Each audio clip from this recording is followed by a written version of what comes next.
You are now listening to Renaissance Soul.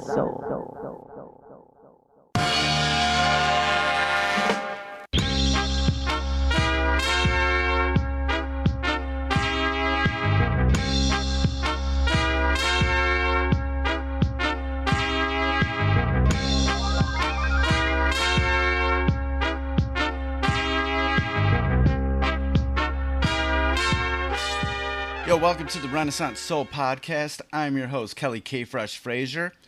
And today we are talking about Detroit hip hop artist Miz Korona and her EP, The Virus, that was released earlier this year in April of 2020.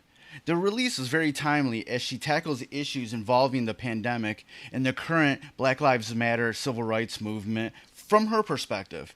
During this very educational and insightful episode with Miss Korona, we talk about her hiatus from releasing music, her reasons for doing The Virus, the personal and social issues she wrote about, and we also do a track-by-track breakdown of the EP. So, after a word from our sponsor, we'll get into this interview with Miss Korona about her EP, The Virus. All right, welcome back to the Renaissance Soul Podcast. I'm here with Detroit hip-hop artist Miz Korona. Some of my favorites of her past is her Injection album, her song Last Woman Standing. You might have remembered her as Vanessa in the movie 8 Mile, but she is so much more than that. For this episode of Renaissance Soul, we are talking about her 2020 project, The Virus. So I have her joined with me to talk about that. How you doing, Miss Korona? I'm doing great. It's good to be chatting with you. It's been quite some time. I'm glad you got Renaissance Soul back and running. We needed it. Yeah. We just wanted to do it so we can document things like this. We can do the old, the new. My thoughts. Have Detroit hip hop, Detroit music as a whole. Documented in this. This new swing of things. Yeah. Okay, we're going the Virus EP. Before you put this project out, you took a break from making music for a while. How long was that? So I took a nearly 4.5 year break from doing music, which to some people, that and hip hop, that's almost a lifetime. You know what I mean? That's like a retirement. That's like a death sentence. Yeah. I definitely stated that I retired, and I didn't really get into the studio to record anything personally during that time frame, but I did quite a few features, like less than a handful of features during that 4.5 year time off. But yeah, 4.5 years. Why did you take that time off? Why did you even retire, so to speak? Well, to be totally honest, I just didn't feel like I didn't feel like I was really getting the looks and the respect, not from the city and not from my supporters or fans, but just it became exhausting trying to search for label situations or distribution situations to no avail. And it's like, it's only so much that you can do as 100% independent artist with the ability to reach the people in different areas and markets. And so it started to feel like it was a lose-lose situation. You know what I mean? As my career going to the next level, and then also it was a struggle to get production to finish the project that I was knee deep in working on at that time. And it was like, okay, people have been considering me a legend in the scene for so long. Like, why is it so hard? But Fat Father said to me during that time frame, just to be totally honest, he's like, man, most of the people you reaching out to get beats from are MCs as well. And they probably ain't gonna give you no stuff because you rap better than them. What I mean? I didn't really look at it like that, Right.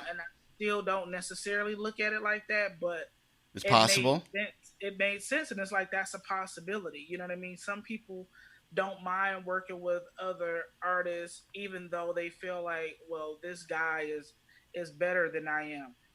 It's And sometimes you it's might get about like their like kind of like leftover stuff that they don't even they're yeah, not even yeah, feeling as much yeah. as like their other stuff, you know? Yeah, and that's exactly what it was. I was like, okay, you sent the batch of beats to, like, I know 90% of the community. You know what I mean? I'm like, okay, I heard the beats that they sent to this person and that person, and the stuff they sent it to me sounds nothing like that. It was like Right. the beats, and so when I wasn't able to create in a way that I wanted to. And during that time frame, my go-to producer Chains had taken a step back from music as well, and so it was just really difficult, and it became a little depressing, So I gravitated to another talent of mine and found more confidence in doing photography and visual work because that was my way of expressing myself at that point.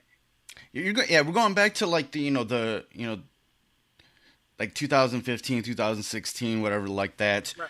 Around Yeah. that time, why do you feel like there was like all these sort of struggles, with all these different facets of making a record, there's like you did touch on some where it would be like you're working with these other artists that doesn't matter how cool you were with them, Hmm.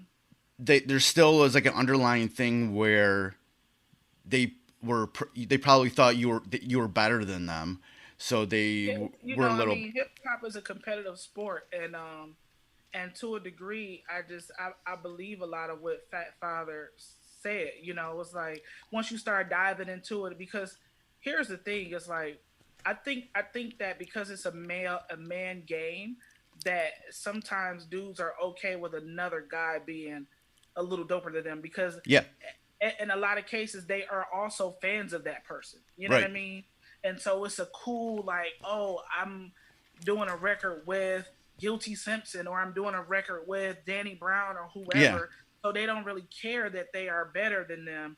It's also a clout thing too, opposed to like, oh, I'm doing a record with Miz Korona, and even though Miz Korona has a name, like, some cats are afraid that I'm gonna wash them on their record, so they don't ask me to feature, they don't ask me to do a lot of things. But I think when it came to me, like getting production from people, and I was probably just tapping into the wrong avenues, you know right. what I mean? But I was going to the cats that I felt sound wise matched my artistry, and so um, yeah, but it is what it is, you know what I mean? Like, That's let's talk a little bit more about being a woman, like doing hip hop during that time. Do you feel like there was any other obstacles during that time, um, as a woman in oh yeah, regards to plenty. putting out your records or putting out music? Yeah, it was plenty of obstacles aside from well, on top of being a female in a male dominated field. When you are like you are headstrong, you're confident, you have your own personality and way of thinking, you're not giving up any sex. You know what I'm saying? Yeah, Like, I know at the time I wasn't totally out as an artist. I would like my sexuality wasn't known to a lot of people during that time, like the early stages. So I used to get hit on by a lot of, and I still do. People, it's clear. I tell people, I'm not hiding the fact that I'm a lesbian, and I still get hit on by dudes in the industry, and they think that they're going to be that one lucky guy yeah. that's going to change me around. But Men are stupid. once they realize, one, okay, she's a girl, damn, she can probably rap better than me, and she's not giving me any sex. They didn't really think that I had any value to what they had as a collective, or a label, or many things. Even if it was like, I remember a conversation where one particular producer said that he wouldn't work with me for, so I don't do beats for girls, and ain't she ain't she a dyke? You know what I'm saying? Like, nah, I don't. And I was just like, okay, you know, and they got back to me, and I was like, oh, okay, you Oh, know, cool, oh, yeah, oh!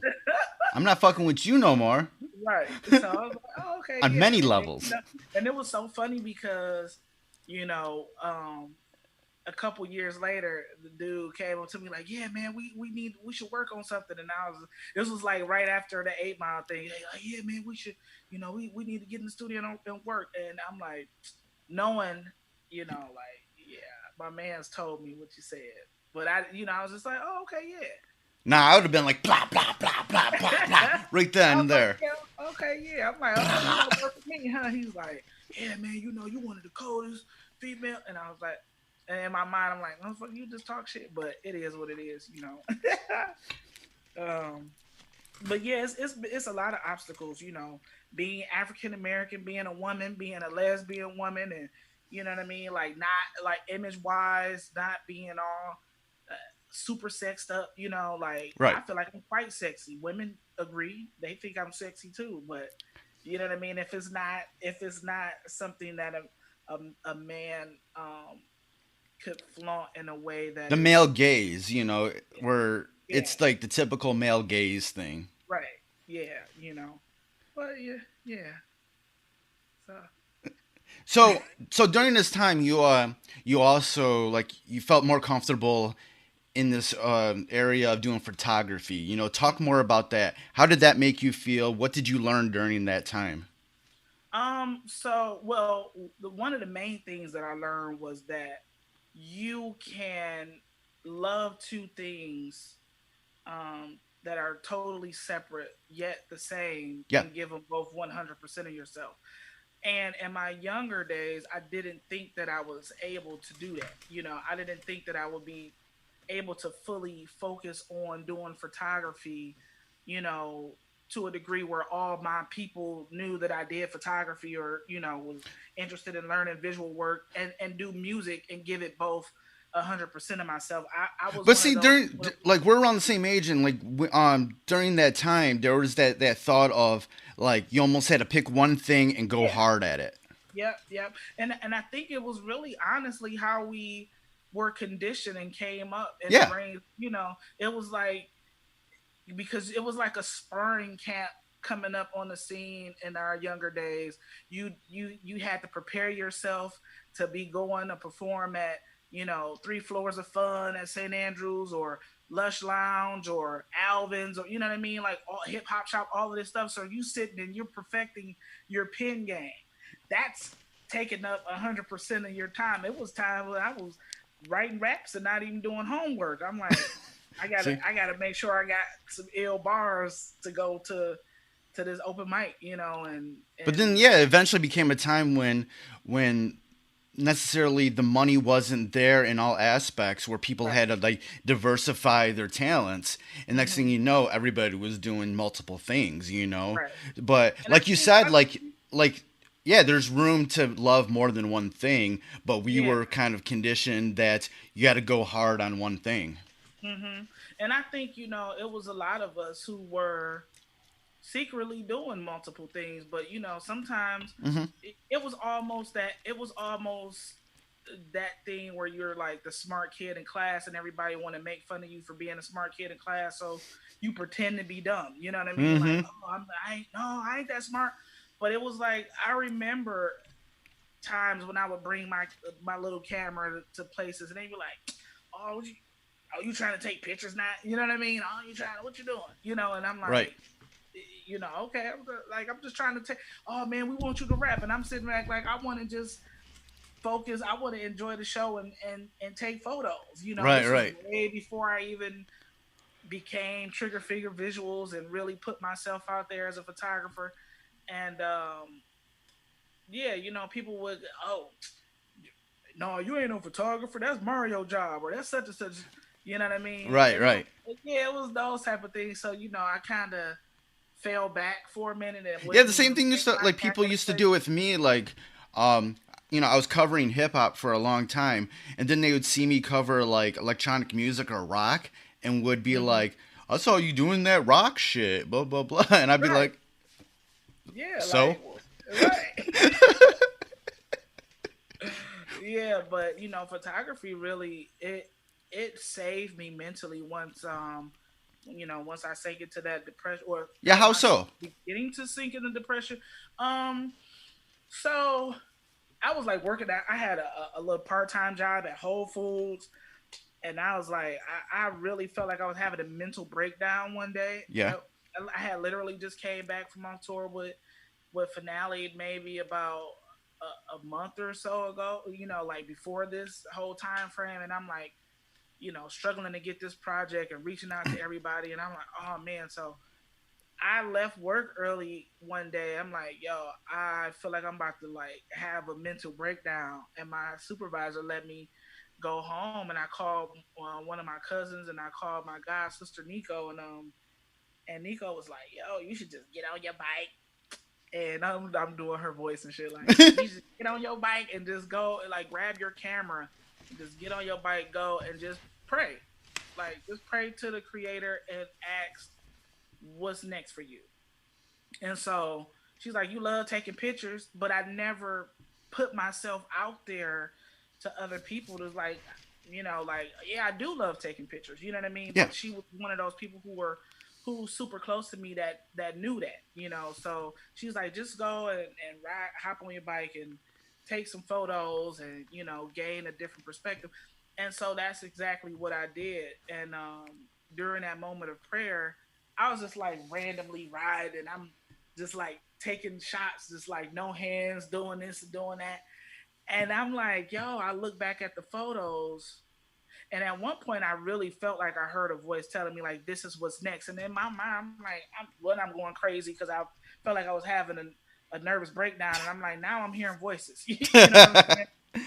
So I'm like, this is what's next. I'm steady riding. And I'm like, okay, just give me a sign. Tell me what's next. And it's like, I took the next shot and was like, heard it again. This is what's next for you. And I stopped on the bike and I looked at the photo and I saw how amazing the photo looked. And I say, wow, this is what's next. And so during that time frame of me not doing music and just doing photography, I did learn that it gave me a different voice. My photos tell a story in a way that my songs did, or does, and I'm like, okay, it just gave me a different outlook. You know what I mean? So now when I view things through a different scope, writing wise, like when I started writing the virus project, I kind of approached it in a way that I would take a photo. Okay. You know what I mean? Like, I like to take pictures of nature. I like to, landscaping. I like to, capture vivid photos and imagery of fashion and things like that. So, and then sometimes I just like to go and people watch and just snap photos from that angle. So some of the songs kind of were tailored together, like taking the picture. You know what I mean? Like I just used my imagination because we weren't even deep into the shut in and the quarantine when I wrote that song. You know what I mean? It was just talks of during a quarantine, and then I just wrote the song. You know. All right, let's get into the virus EP now. When did you first have your first inkling that you wanted to get back into writing songs and to start doing this project? Um. Well, I had the idea of uh coming back and doing music last year. I think it was a little bit before I did the feature for Apollo Brown's project, and you know, I never really stepped back fully because I was still performing, and then I had created a band and all that stuff in the midst of it. And my parents were like, "How are you retired when you're like the most booked retired artist that I've ever heard of?" And I was like, "Well, people still want to book me for songs, and I mean for shows. And I'm just like doing old material." But I told Finale, I was like, I'm gonna if I come back, I want to do it in a way um, that makes sense to me, Yeah. And I didn't want to create a project that didn't make sense. I didn't want to just rap about any and everything, just the typical braggadocio, lyrics and anything reminiscent of old projects that I had created. I said it really has to make sense. And honestly, at the time, like I didn't have any producers in mind, where I knew I wanted to work with Chains again because that's a given. But other than that, I didn't know who I wanted to work with. I didn't have any idea of what I wanted to do. I just knew that after hearing the Kendrick Lamar's Damn album, I knew that I couldn't come back with some regular bullshit. I was just like, no, I can't do it. Really, it was To Pimp a Butterfly was that moment when I was like, okay, you need to use this platform to start saying something. And even if it is Right. tying in all those things, it needs to be saying something, you know. Yeah, a Um, lot of times hip hop has gotten away from that. That's what hip yeah, hop used to be. And yeah, while there is still artists who are, talking about some things, it's not necessarily cool to do that. And hmm a lot of and this isn't just like with hip hop artists. It's with a lot of people where they don't want to mess up their money by stepping right, forward and being and speaking their mind. Because hmm of people like Colin Kaepernick, where you get so much pushback because of that. right, yeah, Things in certain ways, things haven't changed from other generations in regards to civil rights and hmm protesting and speaking your words about social issues.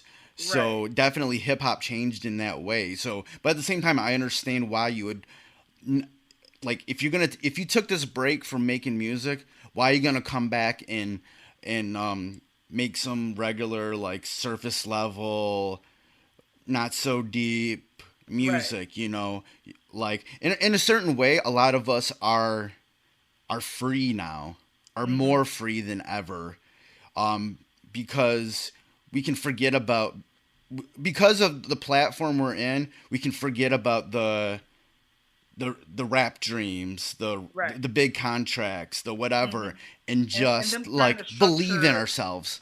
right, and them trying to structure how need to create and all that stuff. But as far as when I realized, I wanted to put this project out, like that realization was not even, it wasn't even something that I thought out like a long period of time. I think in the end of January, I had saw a news um, like a news interview about the pandemic hitting over in China. And then when I heard the name, and I was like, "Oh shit!" Let's talk Like about the name and your feelings about the name. It's called the coronavirus. Your name is Corona.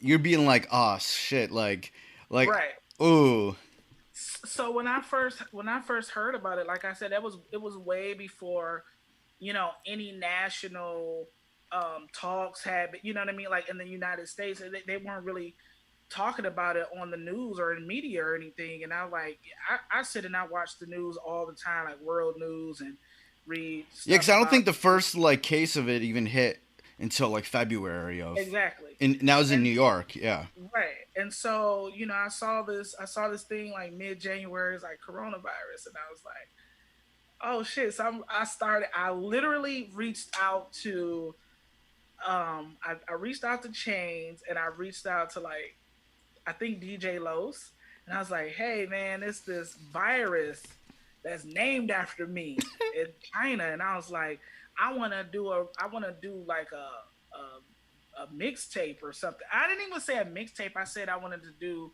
a song. Yeah. And then it wasn't even going to be about the coronavirus. I was just like, I think that I should do like a song or something. Like, I want to start back. I've been saying I want to start back doing music, and I saw this damn thing on the news, and the thing is named after me. So I think it's a sign. You know what I'm saying? Like, I need to, because they weren't even talking about the severity of it then. They were just talking about how the deaths that were occurring. Yeah. They were talking about, um, like possibly shutting down, like making people stay locked in. And I was like, that's weird. You know what I'm saying? I'm like, oh shit, like why? But again, they didn't dive deep until later on. And of course, I didn't get it. So Chains was like, okay, cool, I'm gonna send you some stuff. And he sent me some stuff, and then and then Low sent me a beat. But um, fast forward to mid February, um, everybody started hearing about it all over the news, and then they were like in my DMs and creating memes, and they're like, "It's time for you to drop a song or a project." And I was in my head, I'm like, "Yeah, I was already thinking that," you know what I'm saying? But initially, I didn't even think of doing an EP. I just thought of like maybe writing a verse, but again, it was just something that I saw on world news, and they weren't talking about it in the U.S. So I was like, people probably wouldn't even know what I'm talking about if I did that, in January. But yeah, I don't know. We end up. How much did you think about, like, because I know you did, like, about even changing your name, or once it started getting serious, about the sort of the respect factor of coming out with this project at that point, at that time, seeing how devastating this was starting to become? So it was like a twofold thing because again, I'm at a point, and I'm a very spiritual person. I don't just follow one religion or anything. I'm a Okay. very spiritual person, so sometimes I'm like in tune, and I feel like I hear. People may think I'm crazy by saying this, but I know what I feel, and sometimes I feel like I hear the creator of the universe telling me to do certain things. So in the midst of me like creating this project and the just the way that it flowed so effortlessly after a 4.5 year break, and not like I really had writer's block during that whole time frame. It was so hard for me to create and do anything for myself. I was like, no, I feel like I'm forcing myself. But so once I did the project, and like I said, people were like hitting me up from all over the place, telling me that I should do that, and I was like, yo, okay, boom. They didn't even know like when the studio recorded, like less than a week, recorded the EP, and I'm like, okay, I'm sitting on it. I think I'm gonna drop it, and then I mentioned that I'm gonna drop it, and literally the day after I said I'm gonna put out the EP, I didn't specify what the name was at the time, and I was like, damn. Looked up and I saw like 5 people that I knew had died, Yeah. and I was like, holy shit, like this is serious. You know what I mean? And I was like, fuck. And then I started seeing all the people doing parodies about it, and like, and I was like, okay, now it's almost like people making a mockery of the name, not of what's happening, in Yeah. general. And I was like, I said, damn, they didn't even gave it my fucking nickname. All my friends pretty much called me Rona. So I said, well, shit, they didn't gave it. It's the Corona, but they didn't call it Rona. I said that it's just everywhere I looked, it was like coronavirus, the Rona. I said, oh fuck, like maybe I didn't think about changing my name or the name of or even reconsidering putting the project out until I started seeing the amount of deaths, you know, and people that were really close to me. You know what I mean? Or like friends that were experiencing close family members that were passing. Yeah. So when I put the post up, it was just like my heart was breaking for those around me that were suffering. And I was like, I don't want to be the cause of a trigger in the future. You know what I mean? Like if people run into me on the street and I mean, I know that folks will probably, even if I did decide to change my name, if that's what they recognize me as, that's what they're going to remember. Yeah. But I'm like, dang, is it going to be triggering to people? Is this going to bring up some type of bad memory, when folks run into me in the street, or if I do a performance, like, and, like after all this is said and done and people book me for shows, like, how is it going to play out, and then so I put up a post with that concern. I was just really just expressing how I felt. I didn't really think that people would chime in and give opinions. I was just expressing myself, Right. especially being locked in and not really being able to sit down and talk to people about it. And folks who had lost relatives and family members and friends were like, no, like keep your name, like don't let this virus steal you away from us too. And I was like, and they like and dropped the EP, and I was like, okay. And nobody had heard anything, I didn't leak any songs, and so that support was just like, There was a trust in you that you're not going to glorify this or make fun of it, or you're going to right, do it in a respectful way because that's who you've been. right.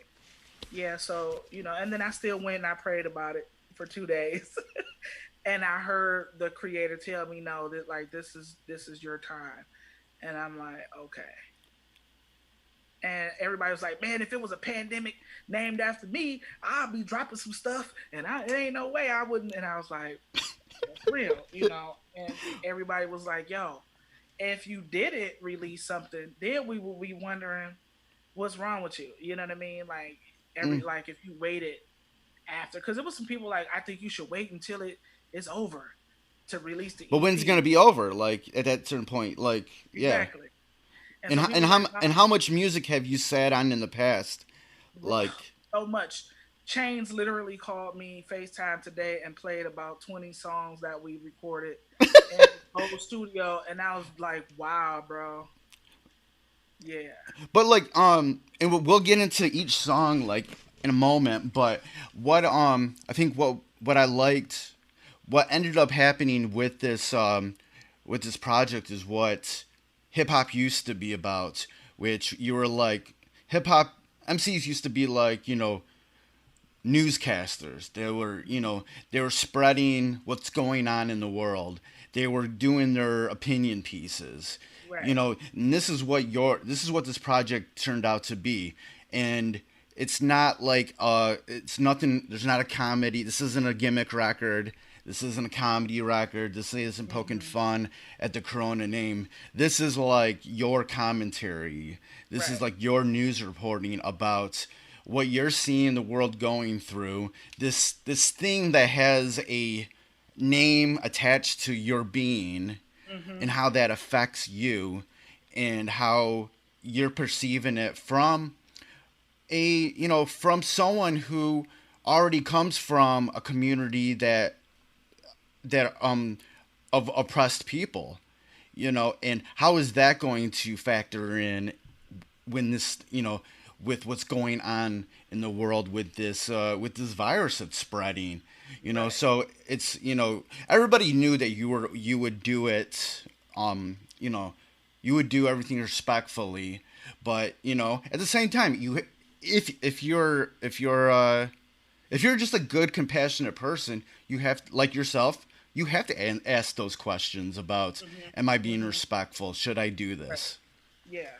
You know, and again, like I had a few people that were just like, just based off of the name in general, just coming for me hard too. Like, oh, you really trying to capitalize off of this? Or, I got on Instagram a dude who, I don't know, I don't follow him, you know what I mean? But he called me an ignorant nigga, you know what I mean? Ooh. And another dude who I don't follow, I don't know him. He was just like, wow, a song called the coronavirus. Like, we'll see how that gets. And I was just like, damn. I'm like, sound like you put the hex on me. You know what I'm saying? Like, but I'm like, did you listen to the record? Did But you yeah, listen to the when you EP? listen to the record, man, like yo, you can't. It's undeniable about where you're coming from, where you're coming from with it. Right. And so, I mean, metaphorically, there are some things that I say in there that reference it, but mostly it's speaking about me as an artist, you know what I mean, or speaking about things like you said that are happening in our community. And like, even I know you said we're gonna dive into each song, but even writing that song 45, like, that's really the first time that I've ever did a political record on my project. Yeah, because the thing is, coronavirus or not, this this virus and this pandemic is shedding light on things that already exist Hmm. and Hmm. failures in our system. Yeah. So, and those are things that you address in this EP. So it is, like you said, it isn't necessarily about a coronavirus gimmick or talking about the Right. virus or capitalizing off of it. You're talking about things that already exist. Right. That But this what's funny to me too, K Fresh, is that I saw more people that I know personally, um, that have shared. the gimmicky parody raps and haven't even shared my project. You know what I mean? And I was just like, damn, I can't. You know what I mean? Like, you want to share the gimmicky parody stuff, but you won't share the I mean, fact that the artist who yeah. has the name and drop some legit shit. You know, my track record, like, you won't even share that this is the Corona you should be listening to or whatever, whatever. You know, you can Yo, word that if you want to, but I understand. I yeah. understand. There's a need for humor and keeping a good nature and having something to laugh about during this time. But at the Mm-hmm. same time, man, yo, when people are making art and it's your people, yo, it's the people you know, yo, it only takes a couple seconds to click share. Yeah, It's yeah. free. It's It's free. free. It's free to share. Right. And honestly, I wouldn't be surprised if some motherfuckers asked me to pay them to share my stuff if they had a bigger platform. You know what I mean? But because they might just be like that. You know, I Bees wouldn't be like that surprised. sometimes. Yeah. If we all in the pandemic, motherfuckers ain't working, they might ask me to cash out them $25 to share my shit, you know? But Right. if 20,000 people are possibly gonna view it, then I cash up the $25. Like, fuck it. All right, let's get into the EP itself. We're gonna go track by track and Okay. talk about anything about it, who produced it, your feelings behind it, and everything. All right, first off is the song "The Virus," Hmm. featuring LaShawn Phoenix, my girl Nico Red, and Maestro. Yes. Okay. So that was produced by Chains. And it's funny because when he sent me that beat, that eeriness and that eeriness and that sample, I was like, yo, this is the. I felt instantly that that was the title track. You know what I mean? Because it sounds like something serious, Right. like, you know, a pandemic, so to speak. So because I reached out to him and I was like, yo, I need something that just sounds like creepy, scary, like, you know. And he's like, okay, because again, he had sent me some beats prior to that, and I didn't know the direction of the song. That wasn't even the first song that I wrote. You know, I started writing No Mosque first. But when Chain sent me the virus, I instantly knew that I wanted LaShawn Phoenix on that hook. You know, I was like, hey, I want you on this song. It's gonna be the single for the EP I'm working on. And she was like, what? You get back in the studio? Okay, like, yeah. Yeah. I was like, yeah. I said, she was like, you want me? I said, yes. So I wrote the verse. I sent a voice memo of the first verse, and I said, okay, write the hook. She said, what you want me to say? I'm like, I don't know. You got to write the hook. But when she hit me back with the hook, she was like, yo, I don't know if this is dope enough. I don't even know what you gonna think. Like, I just want to come correct. And she sang it for me, and I was like, are you fucking kidding right now? I'm like, let me turn my what's the name off of, because people texted me and all that good stuff. Um, but I said, listen, I trust you. She's like, I think we need a different voice on here. I was like, yo, we should get Nico. She was like, Nico, because she said she wanted something that was kind of like funk, you know, like a George Clinton type of vocal behind her. And I was like, Nico. And Yeah. she was like, yes, that's who I was thinking. And I said, okay. So she was like, then we just need some more. I said, maybe we could get Maestro to do it. She had it. She was like, Maestro could sing? I was like, yeah, Maestro could sing. Like, you know. And so it just so happens too that whenever Nico records over at Silent Riot, that's who engineers her sessions, because Maestro is just the man with vocals. Yeah. And so that's how that song came about. And we forced Maestro to get in there and sing. We bullied him because he doesn't like to do it. I was like, "Oh, you singing?" He He was don't like to like, do anything, man. "Right." And he was like, "No, He I likes it got though. He likes being bullied. he Come on, does." He let's was get like, real. He likes being "How y'all bullied. gonna make me do it?" And he got in there, no, with them deep vocals. No one's. I said, "What?" I'm like, "Yo, like, I mean, I just wanted it to be chill, you know what I mean? Like, it just needed to sound very very, very like scary. You know what I mean? But welcoming at the same time. So that's how that song came about. What do you think the ultimate story is going on with the virus? What's like the theme, like the maybe the underlying like just story or lesson behind that song? I think I think the underlying story or lesson behind the song, my message was um is that I'm a mainstay. I'm here, I'm here. I'm not going anywhere.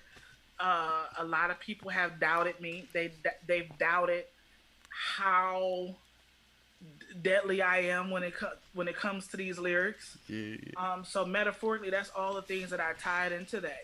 Like all of the stories and the disbelief of how severe the actual virus is, and oh, it's just like the flu and blah blah blah, and people feeling like I'm the typical female MC. No, I'm not the typical female MC.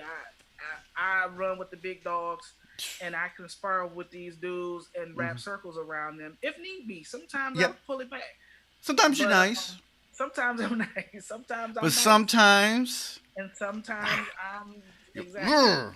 So that's what the point of it was, and the no one's coming for you when we put that on there, it just felt like after, and even the line when I said after this, don't call me Vanessa, because a lot of people confuse the fact that I was an artist before the 8 Mile thing. Yeah, You know what I I mean? love And that I'm line.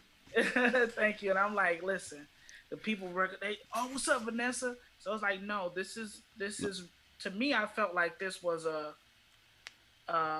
second coming for me. Yeah, You know, you're it knocking was a people out. You're like, "Pff." yeah, it was a rebirth and a second coming for me as an artist, because it's giving me a chance to um it's giving me a chance to show people that it's more to me than just that movie role. Yeah, and get some shit People, straight, and yeah. being like, yo, this is who I am. Like, I know I did these things, and those are cool parts of my career, but there's these other things about who I am. Right. Yeah. And everybody listening, if you want to know how murderous Miss Korona is on these lyrics, go listen to the Murder Mitten from Big Herc that she's featured on. I went and re-listened to that joint probably about a year ago or so, Mm. and I had to rethink my friendship with her because I think I'm like I can never cross her in my life because I really think she will murder me. And you know what? You know what, K Red? I will not, because I love you. But I do, if I do, people cross me. It's yeah, Man, listen to your lyrics sometimes. Man, listen to you, man. I wouldn't want to it's no cross coming you. back from that. I'm like I'm the nice I'm the nice nasty person. But here's the You're thing like a too. cute, you're like a cute like lioness that is just sitting there. But if you come up, you're like, ah, Yeah, yeah. But the thing is too, like I was telling the person, and like that was in one of my messages. Like if you listen to a lot of my lyrics, like a lot of my lyrics have referenced how sick I am lyrically. You know what I mean? right. Even from the Big Hurt verse, you know, the line about the injectable with HIV. You know what I mean? Like who says that type of shit? Like I've been saying these type of lines, and I've always referenced myself as being ill, being sick, being cold, and Right. so when this whole and LaShawn pointed out, she was like, "Man, this virus is almost like you know telling the story of my career." You know what I mean? And so yeah, man. I mean, I hate that. I hate that it's a lot of people who are losing their life behind this, and I also feel like man, like after this, our community will become stronger too. Mm-hmm. Um, you know, it's just sad that we got to go through this in order for us to come to a new form of just caring and loving on people. All right, let's go to the next song. It's called No Mask. Okay, so No Mask, no, No Mask. That's produced by Mark Cooper, and that was the first song that I actually wrote, and it initially started off as just one verse.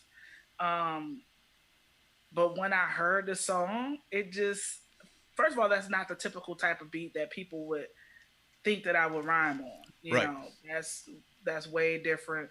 Even when I told Mark Cooper that I picked the beat, he was like, "What? Like, oh man, that's different. I want to can't wait to hear how it's gonna turn out." But it sound like an industry vibe beat, and so I called it No Mas because of the first, based off the first line when I said everybody in the frenzy because I'm here with the mask off.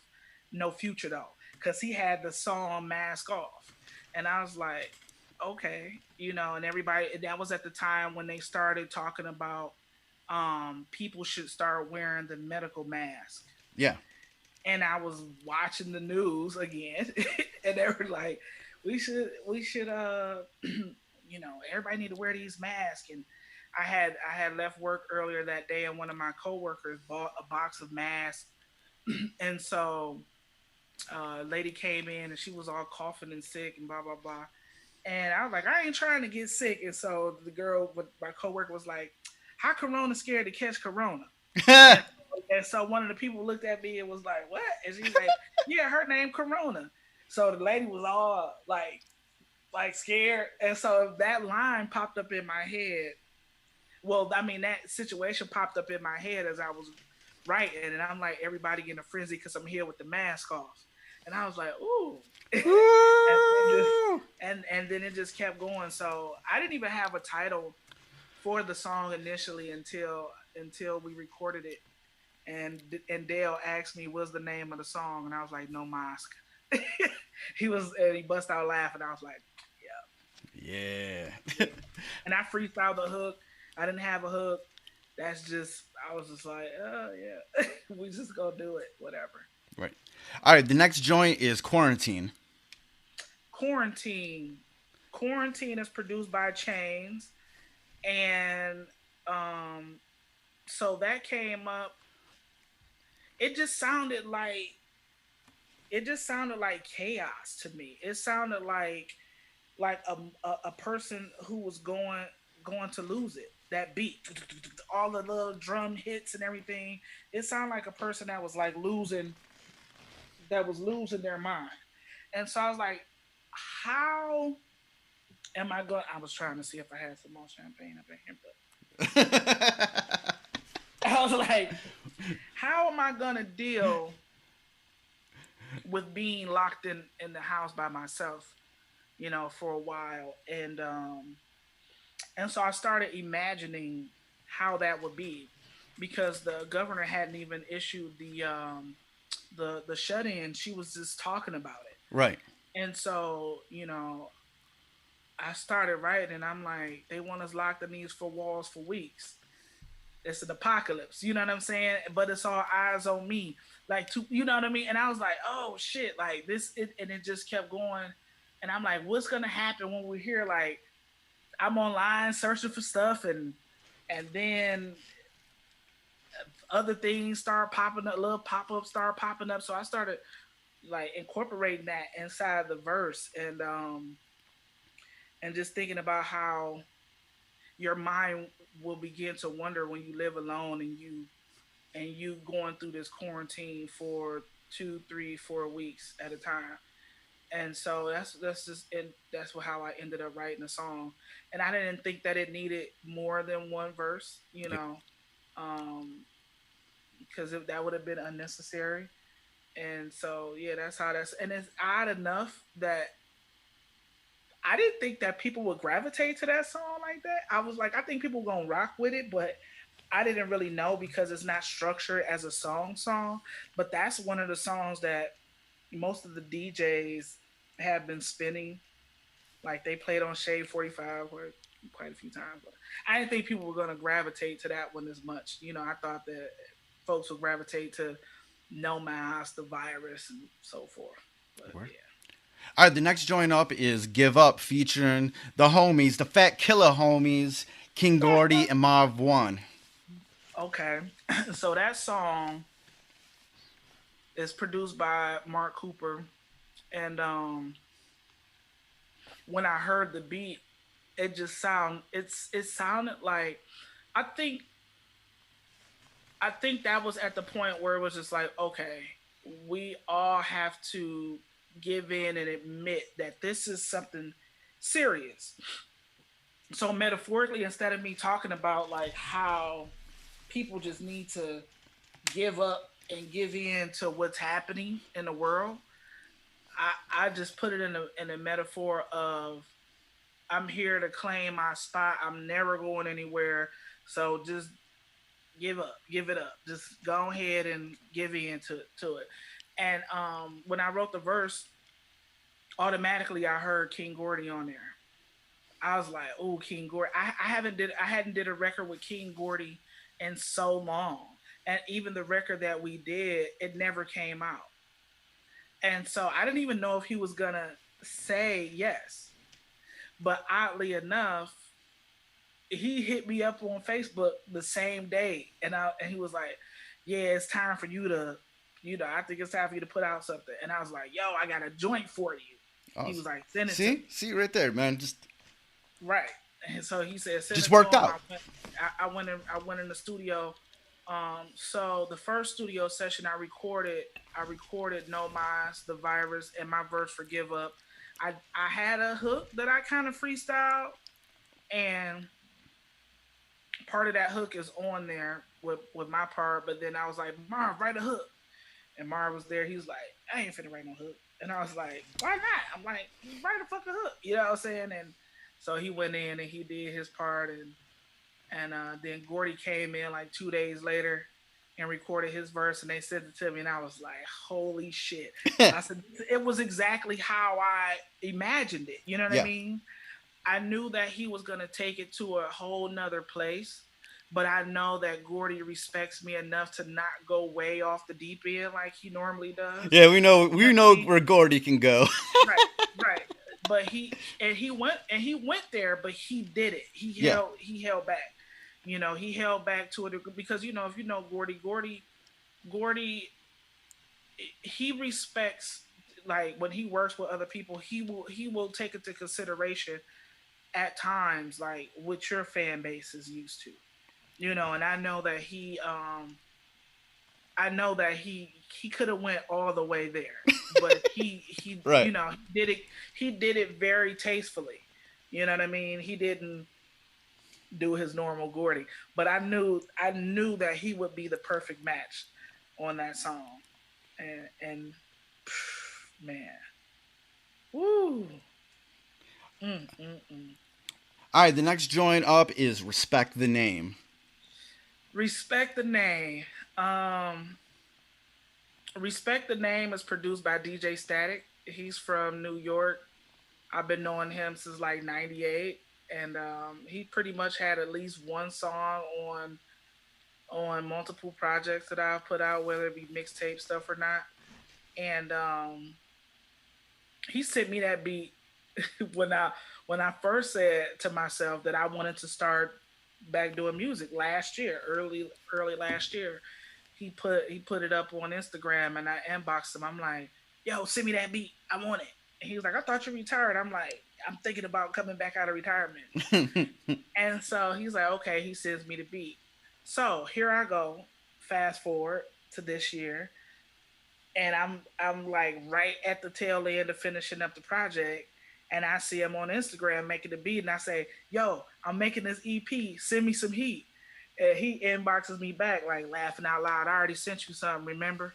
And I was like, in my mind, I ain't gonna lie, I was like, "Oh motherfucker, like what?" I looked at my text like, "When he sent me some shit?" And he was like, hit me up with the name of the track. So I go and I search it, and I was like, "Damn!" And when I listened to it, I didn't even know how I was gonna write to it Yeah. because of that sample chop. And that sample is in between that first verse, in a couple spots. And I'm like, how the fuck, I'm talking to myself, like, how the fuck I'm supposed to write to this? You know what I'm saying? And I almost did it right to it. And then I played it a couple times and it was like, no, this is perfect. Like you need this song. I was like, okay. But that was the song, and I was used to, I had gotten a rhythm because I hadn't been writing for so long. Once I found my rhythm, I wanted to just keep writing and writing to where the songs got done quickly and I wasn't feeling like I was tussling with it or struggling. Yeah. And that one gave me some little issues. It was just, it took me a while because I had to tailor it around those samples, and I'm like, yo, that's probably one of my favorite songs on the project. And just when the sample started off, it was like, you motherfuckers gonna respect me. Remember that, you know what I'm saying? And I was like, put some respect on my name. Since I took a break, guess you forgot I run this lane. And it just came when you could never take me on my throne. How fuck you? And I was like, oh shit! Like once I got in it, Yeah. and like it just flowed so easily. And then all I had to do after that point was once I got past the samples, all I had to do was just string it all together and make sure that it made sense. You know what I mean? And the second verse, I hadn't even written to that beat. Last year I was doing like I did little quick freestyles, just and so I had written that second verse and laid that on like a little freestyle beat because I'm like I need to knock the dust off. I need to get it, you know what I'm saying, get back to it. Right. And so I was, yo, that verse goes great with this beat. And at first I was like, because I like to write fresh stuff. I don't really like to recycle verses. And I was like, fuck that. Like, we put this on there. And then it just worked out perfect, And I think soon I probably will have a visual for that. I shot some footage on by myself the other day. So hopefully I'll have a video for that. And the last track on the Virus is 45. 45. 45 is produced by Chains, and it's about 45. Y'all all know who 45 is.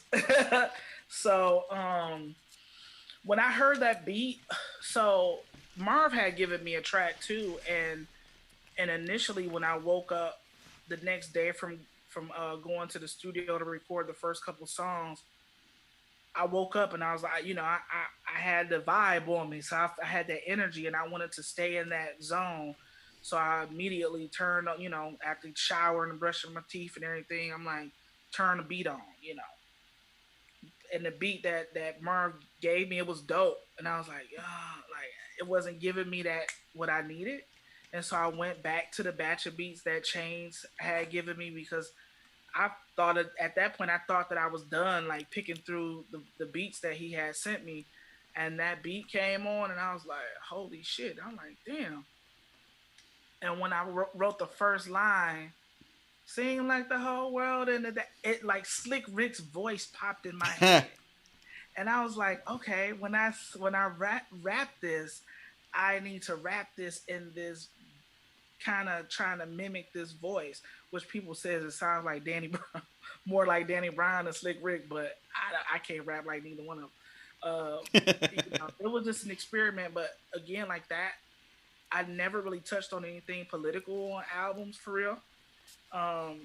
So to be extremely like this isn't like any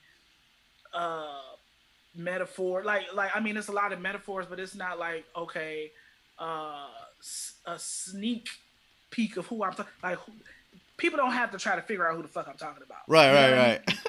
So it's just blatant, it's right in your face. It's like, this is how I feel about this cat, this is how I feel about what's going on, and even in our community, and how people are dealing with this. Like when I say the black people in church, they praying to heavens. You know what I mean? They praying to the heavens for that's what they're doing. That's what people were doing when when they announced this pandemic and how it was affecting and ravishing the lives of our community, they were still gathering in church and trying to pray it away. But that's how a lot of African Americans work. Yeah, It's because when something like this happens, yeah. the African American communities are automatically going to go towards the worst because that's Hmm. how they've always been treated. Hmm. They're going to be, and especially when we have a president like him, Hmm. we know we're not going to be, they're not going to, the African American community is not going to be a priority. So they're Right. going to try to reach out to anything for strength and upliftment. Yeah. So it was just, to me. I was seeing how people, certain lines in the song talked about things that I was actually viewing on television, like how people were turning on each other during these conversations, and like um town hall meetings and like discussions, and it's like, oh yeah, y'all, it's like, we're all supposed to be about one thing, and that's to save lives, and Yeah. that's to you know have less casualties as possible. And like, even right now, you see in Lansing, these people doing these protests, and then they ending up sick. But it's like, the line, you turning on one another. They in the streets turning on one another, when we need to be unifying and trying to figure out a way to survive. And if that means that we need to stay home and shit needs to be shut down, then we should be following that, because life is more important than opening up the economy. And who gonna make the money if everybody did? You know what I mean? I don't want it to end up like I Am Legend, and I've referenced that in one of the songs. Like, I don't want it to end up like, when you look at, and at one point, after the EP even dropped, just riding out to visit my parents, and they had got they got diagnosed with COVID-19, and it wasn't severe enough for them to be hospitalized, which I was very thankful for. But they had to take medication, and we had to drop groceries off, and I had Yeah. to wave at them through the window and all of this shit. But it was, and they live in Canton, Michigan, and if you know anything about Canton, Michigan, that like they're right down the street from IKEA, and it was no traffic going out there. There was no traffic really out there. I think I probably saw about 30 vehicles the whole drive there and back. Yeah. And it was very eerie. So that 45 song, like when I wrote that, man, I didn't even know that those were the feelings that I felt. You know what I mean? Like, I knew it, but I didn't know that I had the courage to say it out loud on a platform like that. You know what I mean? Because sometimes we have conversations amongst our friends, but I know that it's a lot of people that support me that are Trump supporters. And if they if that means that I was gonna lose close, like, people I used to work with that I considered friends, then so be it. I already lost people that I considered friends who, you know, talked shit about Colin Kaepernick taking a knee, but then they want to say that it's okay for people to protest on the lawn, and on the steps in Yeah. Lansing with rifles. Like, that's stupid. But okay. So that's my rant. No, it's cool.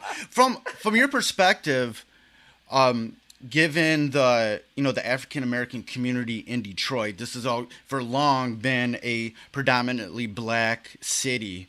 Hmm. With how do you feel like the black community in Detroit is handling the the quarantine, this pandemic, in comparison to what they've already experienced in life, and also given that there's probably a lot of homes that don't necessarily have access to, let's say, the internet Hmm. or all the news outlets or whatnot. How do you feel like, just black folks in general in Detroit are dealing with this, maybe in comparison to other people? So,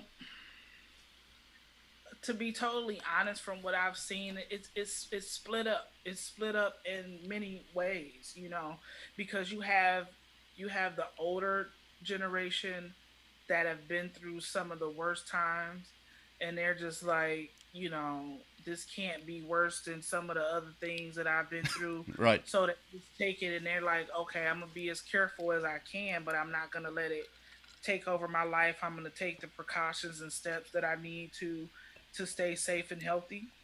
And then you have, like my parents' generation, who were just like super overcautious. You know what I mean? Like scared about everything. Like I'll see you in December. Right. Oh, you make sure when you go outside, you like wrap up in aluminum foil and wrap. You got all that hair, wrap your hair up. And I think like with them, because my parents are like in their 50s, 60s, they they went through a time where they saw the Great Depression, you know what I mean? And so the Great Depression, that's a whole nother thing. And so they like the way that they are conditioned in their mind and just like we don't want to see a bunch of our young people dying for no reason. So when I see these young folks out here that's just like still gathering at gas stations and wanting to go to the parks and barbecue and play basketball, Yeah. it's disheartening, because then it's people like me that's like I'm on the middle. I'm trying to do everything that I'm gonna stay in the house, but I want to People our age got to see like through documentaries and news outlets yeah, when we were kids right. about civil rights movements, about all the other eras before then in a more, in a more focused way. Even Right. if we only saw a little bit of what they, what they wanted us to see, we saw that it existed. Right. Nowadays, with these newer generations, there's so much information out there, and everything's so broken up that black youths might not even know what the civil rights movement looked like, Mm-hmm. or a depression might look like, Right. or any sort of you know big thing from the past even looks like or feels like. Right.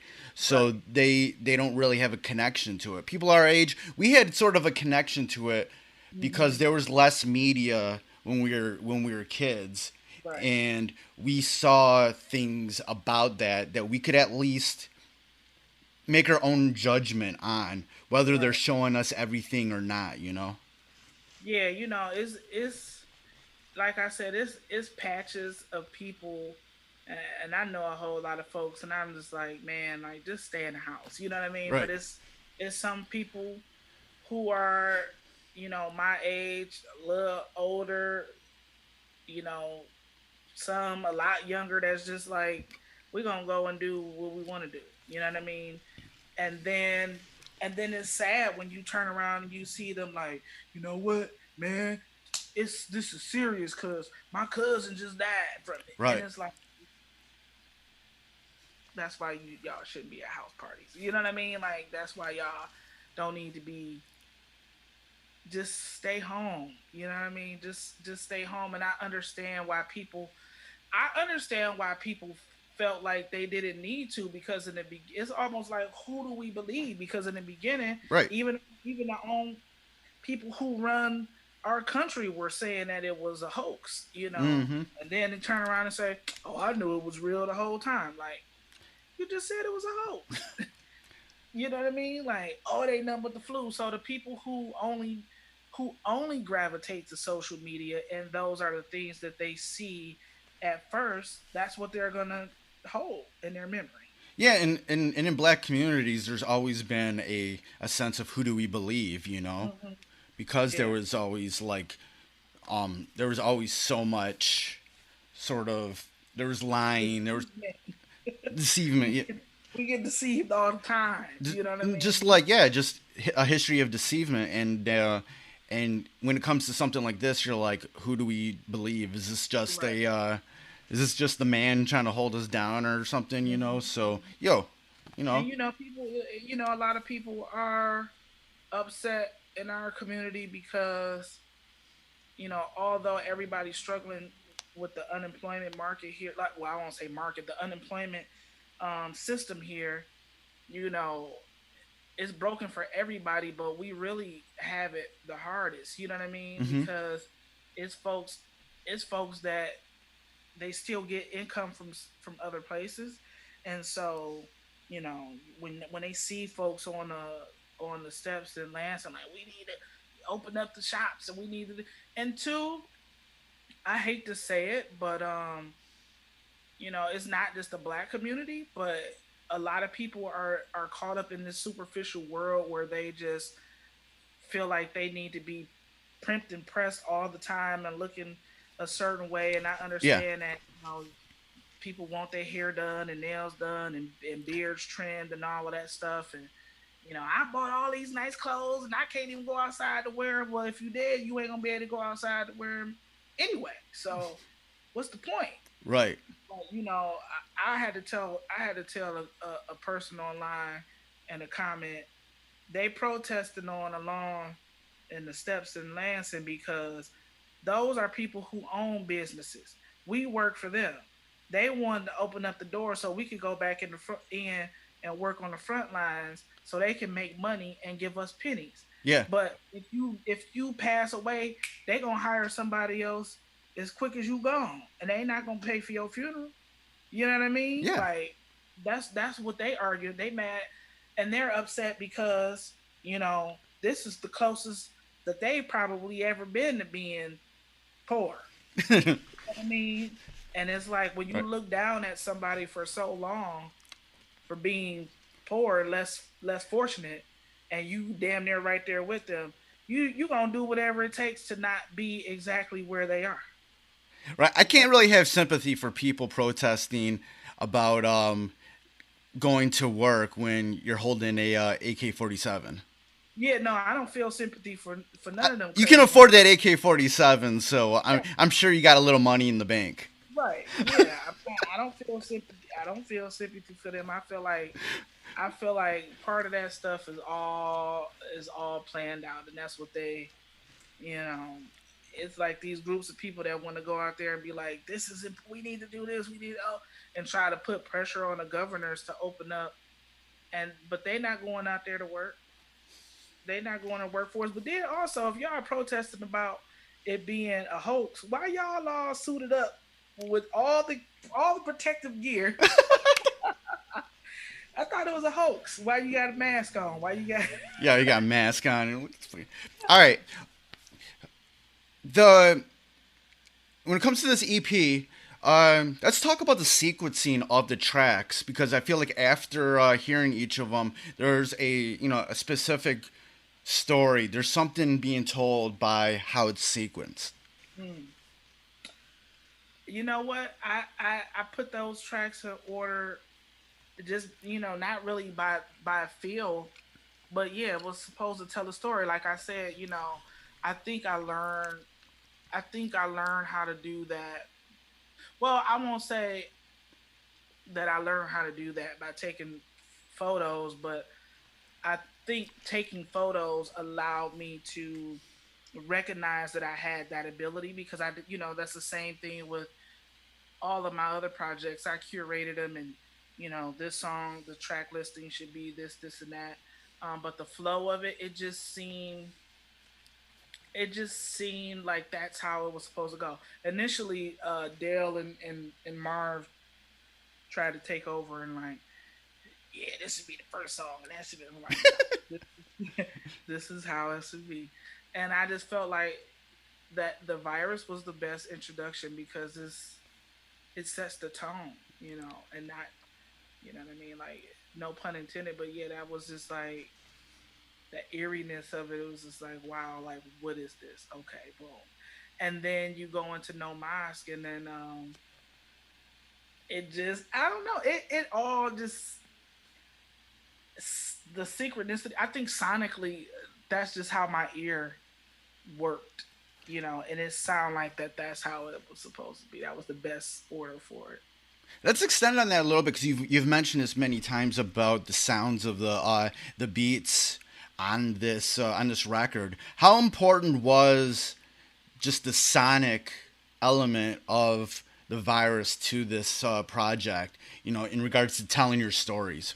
it was extremely important. With any project that I go into, is the beats play a major part. I don't really write.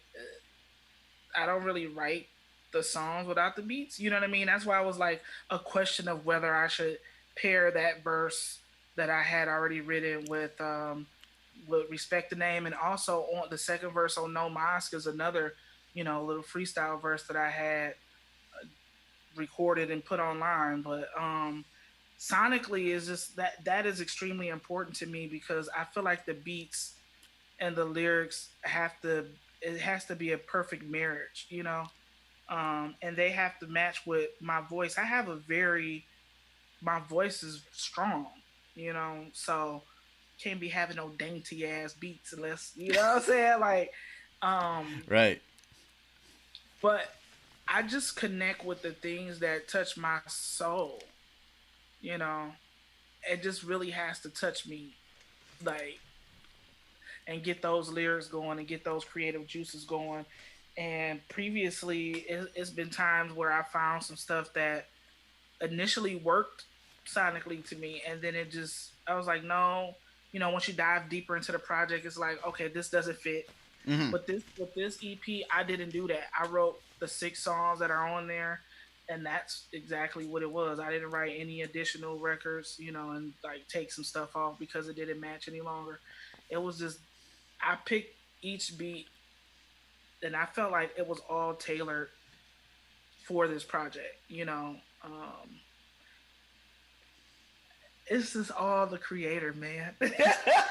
I just let it flow. I trusted my gut. I trusted my ear, and that's how it just came about. Start to finish, how long did this take? Start to finish, it took about 2.5 weeks. Yeah, Okay. writing wise, recording, and getting the graphics done. Many times you've talked about this sort of like spiritual element into that you found in making music and even doing photography. Kind of speak more about that. You know what is that to you? Where do you feel it? Where do you see it? What inspires it? What sort of grows it? Um, I've always been a very spiritual person, but just getting more comfortable with myself and being in tune with that, and just allowing myself to feel that, and just express it in everything that I do. I'm not like one of those people that just shove things in folks' face like, yeah, I'm spiritual. Look at me. No, it's just always been something. And honestly, I grew up in a church. My mom took me to church all the time, and I've read up on different religions. I've read up on Islam, and reading the Quran, and I would sit and talk to Jehovah's Witness when they would come to my house, and 5 percenters and this and that, and I just found one common thing, and it was just God, and they all talked about God in a different, and giving it a different name. And so once I had to tap into what God meant to me, Yeah. and it's a lot of places that have these religious titles that don't allow a person like myself to be accepted when you walk into their doors as a Yeah. lesbian woman, or doing hip hop, and you know what I mean, like doing hip hop is, if you're a Jehovah's Witness, you can't do no hip hop. You know what I mean? Like, if like, if you're a Muslim, you can't be in certain places. If you're a five, you know what I mean? So I just found I found a way that was best for me, and I still pray to God, or the creator, and it's like whomever it is to me, you know what I mean? But it's not a specific religion that I follow. And Where I do you go just, to these days to sort of, you know, tap into that strength, or tap into where you're Where can I following. go to? Yeah, just what is there anything that you read? Where do you find it? Within myself, I pray. I pray to the heavens and the universe, and That's good. and I ask the universe for guidance and signs, and sometimes it's like not even musically, but in life in general. Sometimes it's very scary because I will ask the universe for certain things, and then it'll come to me, and then I'm like wait, what? And you psych yourself out to believe that maybe, okay, maybe that wasn't a sign. Maybe I'm tripping, because it's powerful. You know what I mean? Like, it's just like anybody prays to whomever they believe, but I don't know. I think that the universe and God lives in each and every one of us. So regardless of if it's Jesus, Jehovah, Yah, or whomever, you know what I'm saying? Like, you just gotta know within yourself that it is a higher power, you know, and that higher power with faith and belief can take you to many places. So, you know. Let's talk about the visuals for the virus. About the album cover, the photography behind it, the fashion behind it. There's a specific look for it. Kind of dive into that. All that was a mistake. Like, seriously. It just happened. Oh, word. Everything about this project just happened. It was not thought out. It was like I sent Mario, aka Rio Data, Mario Butterfield, Yeah. Shout out to homie. graphics designer extraordinaire. I sent him a few other images, and this is like, talking about this right now is just gonna let you know how unprepared I was for this project. You know what I'm saying? Like, how quickly it all happened. Again, everything happened in a 2.5 week time span. So I sent him some other images, and they just didn't flow. And I was like, wait, I used this picture for something else, and I use this picture a lot for just like promo stuff, and it didn't really flow. And so literally the day that Governor, what's her name, Gretchen Whitmer. Yeah, Big Gretch. Big Gretch. When Governor Big Gretch announced the shelter in place, she's like, okay, tonight at midnight we're gonna have a curfew, blah blah blah. I reached out to my homie Lamar Landers. Lamar Landers, he has a great eye. And, he has a platform like yourself, and he does the Theomatic and, things like that. And so we worked together before. He did some interviews with me before, and he shot me.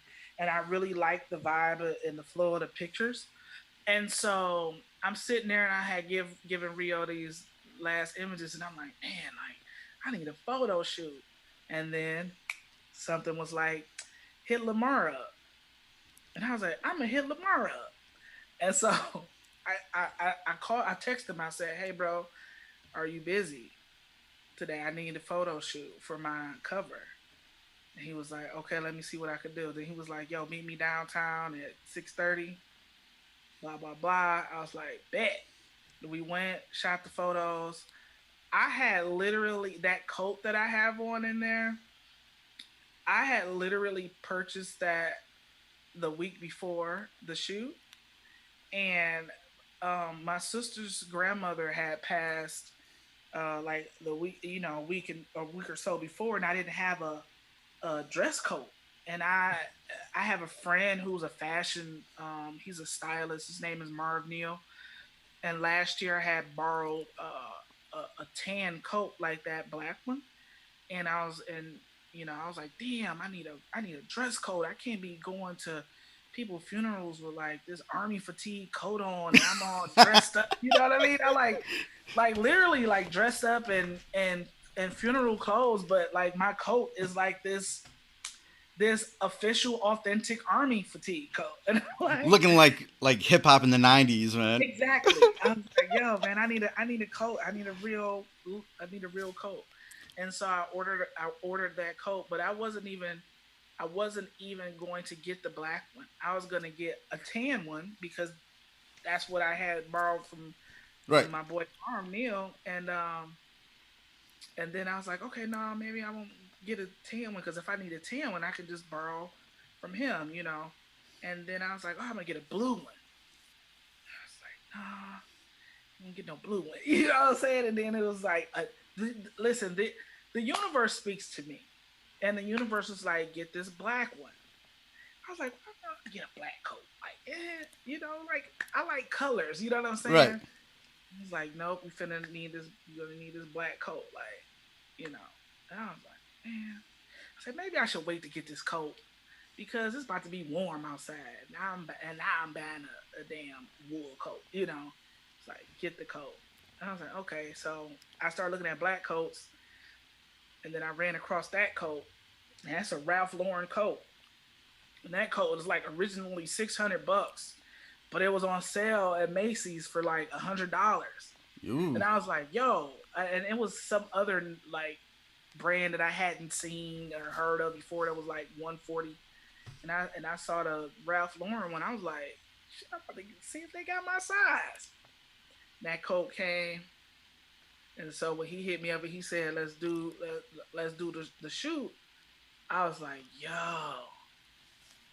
I was like, what the fuck am I about to wear? And then the voice was like, that black coat, like pull out your hat. And I was like, I had just got those black boots like Yeah. 2 before, and I had the black jeans, and I was like, this is what I'm about to wear. And had me on that motherfucker looking like the Grim Reaper.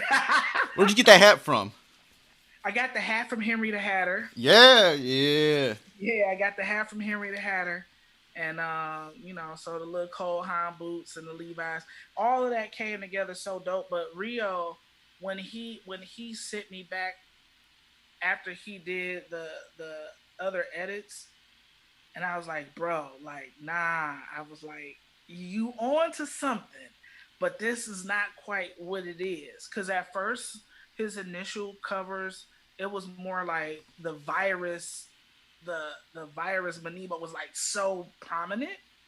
It just seemed like I was just featuring behind it. Yeah, yeah. You know what I'm saying? It was like, yeah, the coronavirus featuring Miz Korona. That's how it came across. And Nico was like, I don't like it.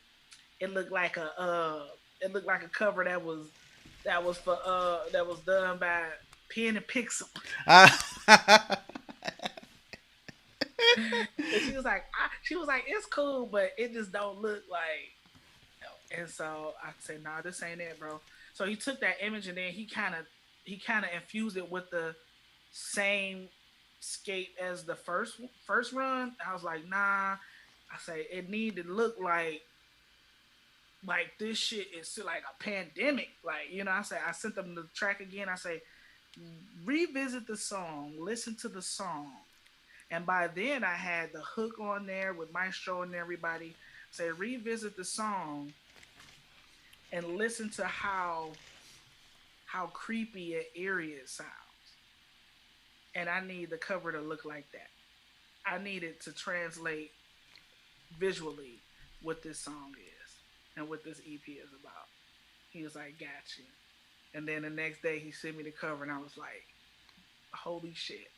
You fucking nailed it. You fucking nailed it, bro. Yeah.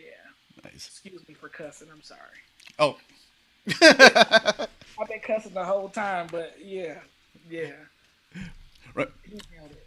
So Lamar Longers did the photos and we were both so excited about how dope the photos came out. He was like, yo, let me know what you're not using so I can start posting some stuff. And I'm like, okay. I was like, but hold off on posting some stuff, you know. And then I was like, just give me a minute. Let me find out which one he picked. So I found out which one he picked. And then I was like, yeah, we not using blah, blah, blah, blah, blah. Next thing you know, Lamar started posting them up. And then I was like, oh, shit. It was like everybody was like, these pictures cold. So then I started sharing them. And I was like, okay, EP coming soon. And, you know, building up. But I only promoted. It was less than a week of promo. So I wish I think if I could take something back, that's what I wish I had, like a publicist, and Right. did a little promo run. But I really wouldn't change anything about how the EP was constructed or put together and rolled out. Because it was all organic and it came Yeah. from a place of a gut feeling. Yeah, it came at a perfect time. Like it would have been hard to do it any earlier or any later. Yeah, yeah, for Like, sure. this was something that needed to come out at that particular time. So it just sort of like you got to let the art do the talking in regards to Exactly. this, and you can do whatever you want with it right now, but at that time it needed to come out then. Right. And that's the feeling that I had, and that's what I kept hearing, people, as well as, like, the universe is telling me, like, this is it, it's your time, this is the time to do it. And I was just like, okay, like, we're gonna do it. You know what I mean? Like, let's go on and put it out. But it was important to me that the cover art looked,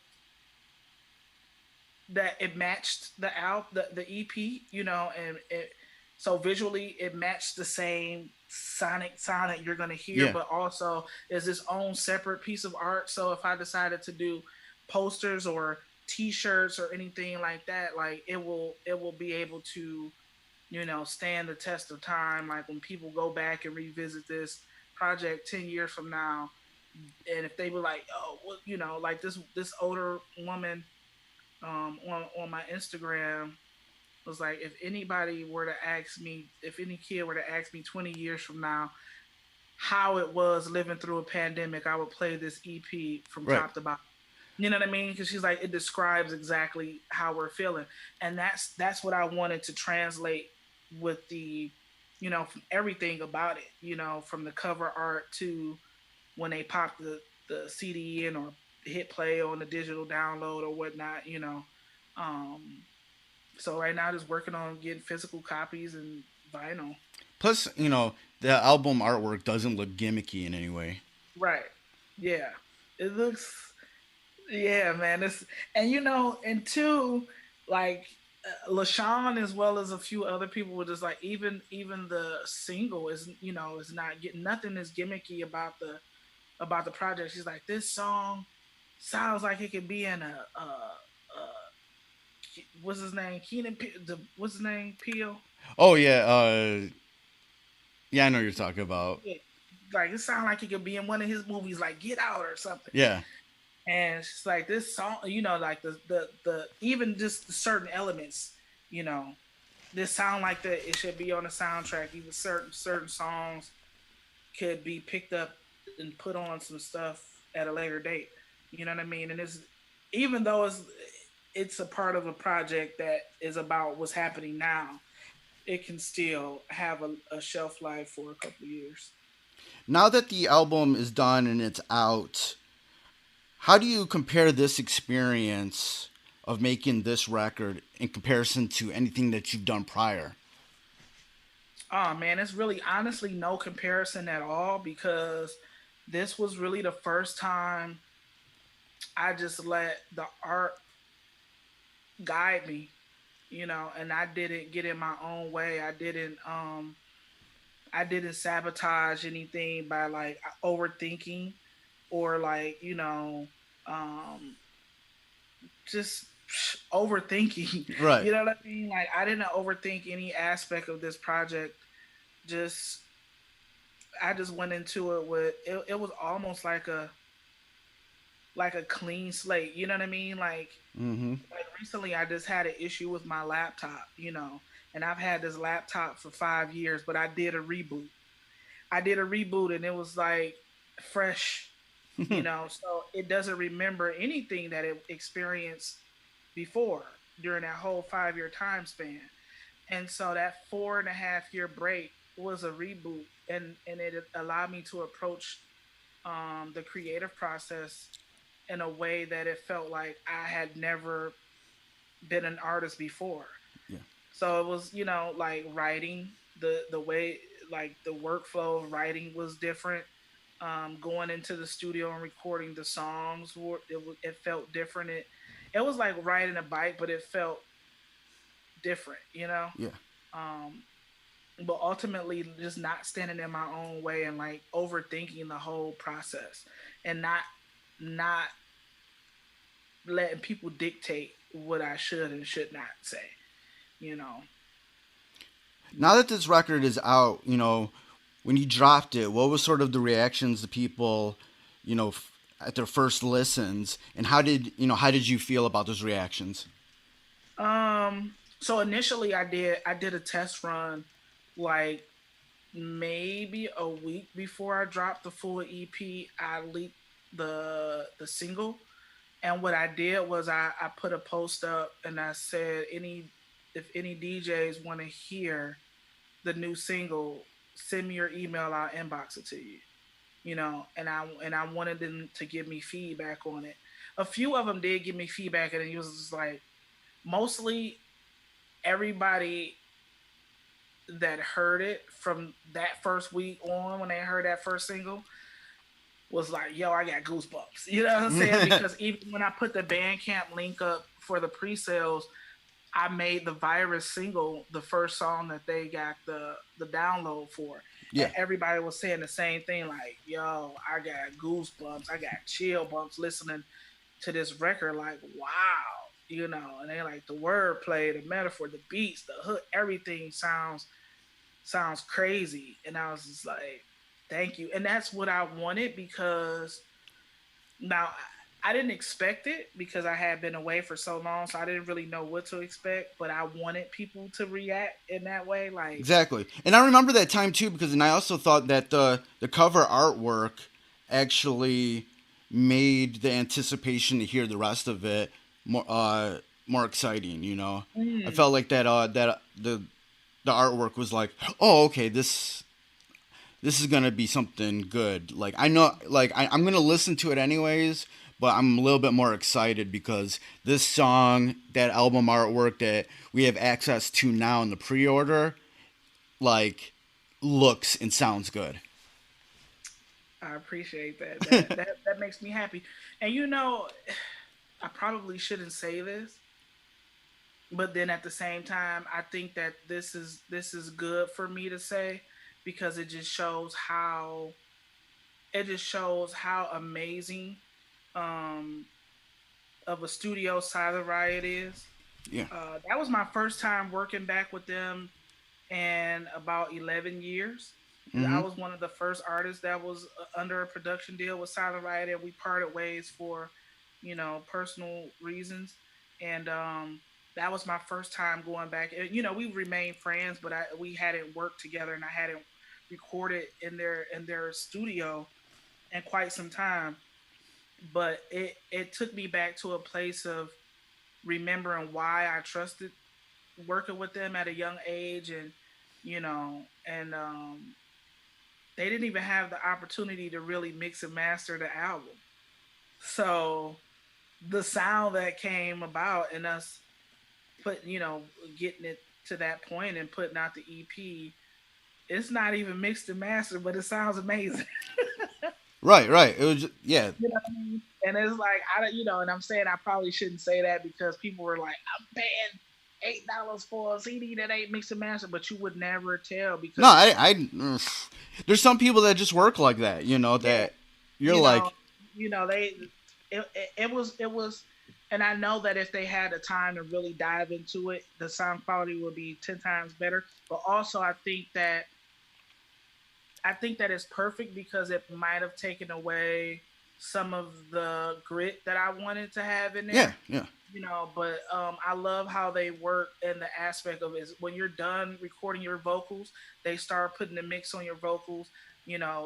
Thankfully, all of the producers had already put mixes on their beats previously. When I did other albums at the time, a lot of producers weren't, doing any mixing or adding mixing tools to their production at the time. But Silent Rock, I would suggest, and even throughout the years of me not going over there and personally recording in their space, I always refer them as one of the top studios to people.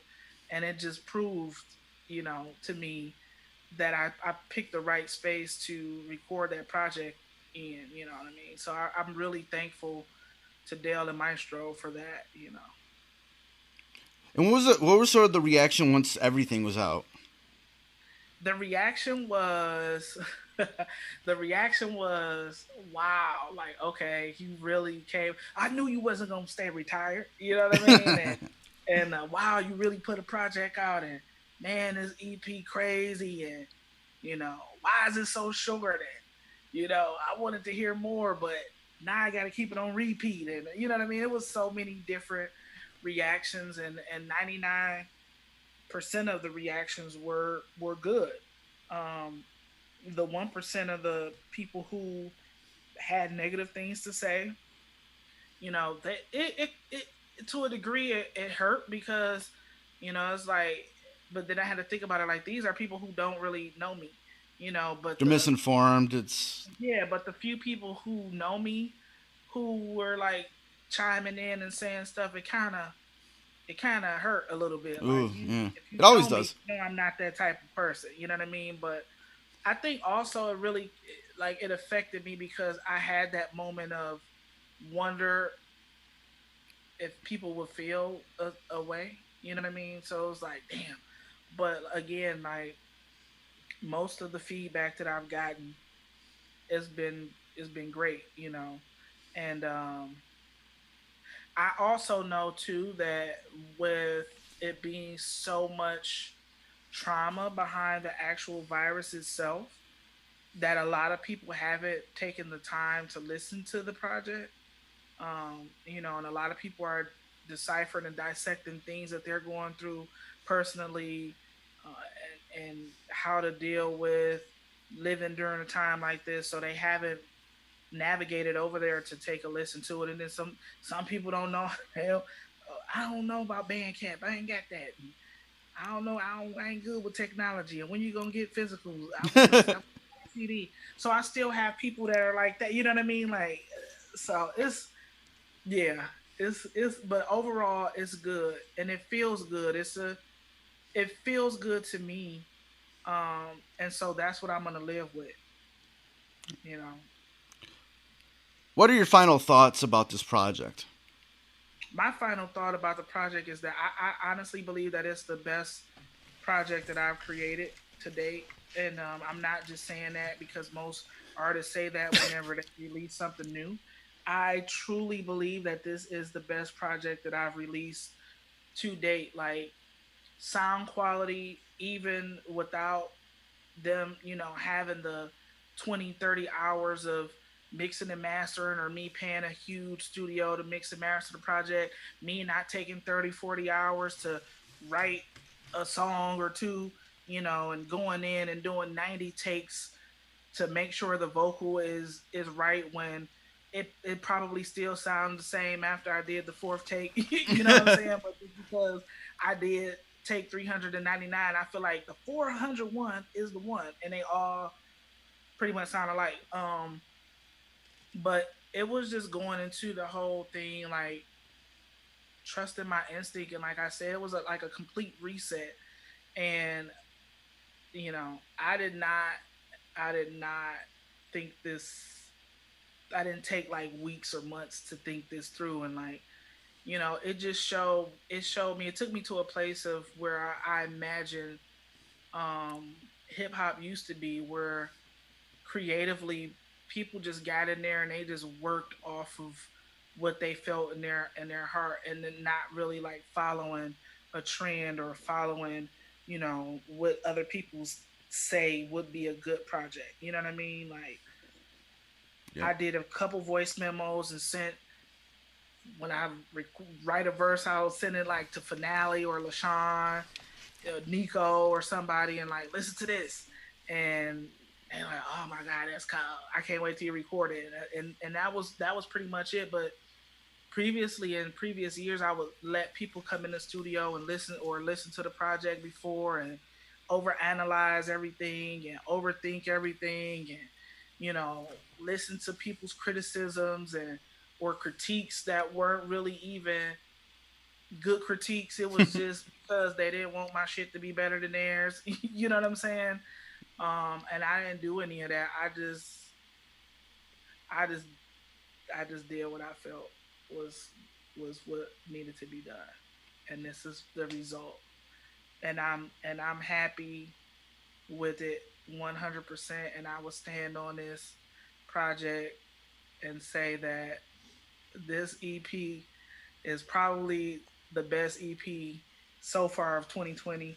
And if it was on a national if it was on the national playing field, it would be able to compete with a lot of these projects that just came out. Period. Period. All right, it's been great talking with you. It was great talking with you too, and it's so lovely to be able to see you while I'm talking too, because I've been knowing you for a long time, and you're one of those infectious personalities that I gravitated to since the '90s, and I do love you, and I appreciate everything that you've done for the hip hop community over the years. Thank you for listening to the Renaissance Soul podcast, hosted and produced by myself, Kelly K. Fresh Frazier, empowered by Anchor at anchor.fm/Renaissance Soul. Renaissance Soul theme music provided by Steve O. You can find more of his productions at iamsteveo.bandcamp.com, and that's EYEAMSTEVEO.bandcamp.com. Renaissance Soul is available on all streaming platforms. Please rate and review on Apple Podcasts and Stitcher. If you want to support Renaissance Soul, please consider pledging via Patreon at patreon.com/freshastheword. Follow Renaissance Soul on social media on Instagram at RenSoul Podcast and on Twitter at RenSoulPod. And join the Facebook group at facebook.com/groups/freshastheword. And for more information on Renaissance Soul, visit freshasthepodcast.com. Thank you for listening and your support. Goodbye and good night. Renaissance Soul.